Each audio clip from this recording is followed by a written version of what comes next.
My mom and dad split when I was young. When I was like 6 or 7, my mom brought me to Kitimat. My mom brought me back to the reserve to live with my grandma. I kind of looked at everyone around me and like kind of seen what I didn't want to be. I would never beat my children. I decided I didn't want to be an alcoholic. And because I seen where it led to, right?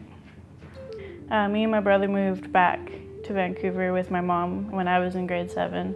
We were supposed to just come down here for Christmas one year and we never ended up going back.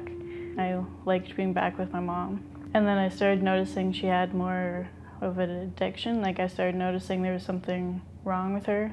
And then I would notice that there's like alcohol bottles all over the house. I hated not having a mom, like someone to go to. Always having to worry about her. When she's downtown, I always had to go back to Balmoral, the Regent, and the Savoy. If I wanted my allowance, that's where I would go find her. But I wish she would just like realize that there's other ways to cope with what she's gone through her life. I think it is hard for me to forgive my mom and to accept how she is. So me and my boyfriend, when we were about 16, ended up deciding to have a kid when we lived with his parents. A few months after I got pregnant, we ended up moving out and moving downtown. His mom ended up calling social services on us, and we had the ministry on us as soon as she found out I was pregnant. My son then was taken away from us. I fought for 2 years for my son. Never got to the chance to be an actual mom. They took him away from me.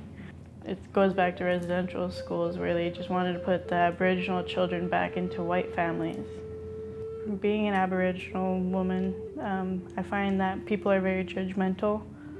They always just assume you can't do much, like you can't go back to school or you can't get that job. People just assume that I'm a drunk or can't handle alcohol or I'm addicted to something. Just because the color of your skin doesn't mean you're any less than a person. It hasn't been easy, from not completing high school to just plopping myself into college. I chose to be a mental health and addiction worker because of my past, the trauma that I've gone through, and people deserve to be heard no matter what situation they're in. If they're addicted or not, or just have a mental health issue, they all have a story behind it and why it's happening to them. I just want to be able to be that person that will actually just listen to what they have to say, or even just be there for them and maybe even speak for them if they need it. I would say I'm doing so well in the program because we have amazing instructors.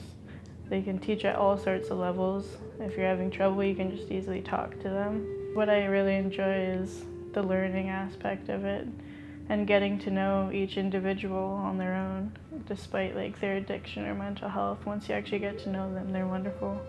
Life for me today is pretty good.